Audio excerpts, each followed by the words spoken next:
Earlier, when discussing essential boundary conditions, we saw that we can calculate the heat flux going through the left boundary, and that's a boundary at which we have our temperature or essential boundary condition.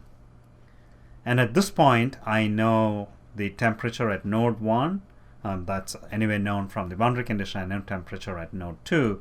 So I can back out what that heat flux is. And that times, the heat flux times the area would be what ANSYS would report as a reaction. And if I plug in the numbers, I get that the flux at that boundary is minus 5.5 watts per meter squared. And I picked K to be 1 in SI units, so dt dx is just the negative of that, and that's 5.5. And it turns out it matches exactly with what you get from the exact solution. The implication is that the reaction that I calculate matches, so it's getting Q out exactly right. And that's times area is the amount of heat going out through there. The amount of heat going in is Q in times A, and that's specified.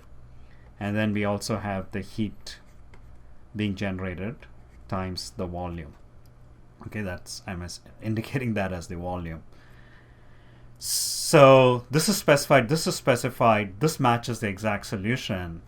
The implication is that energy is conserved for the bar.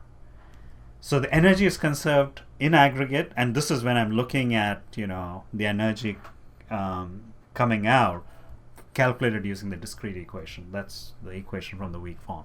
So energy is conserved in aggregate, but that doesn't mean that it's conserved for each finite element or it's conserved for each infinitesimal element.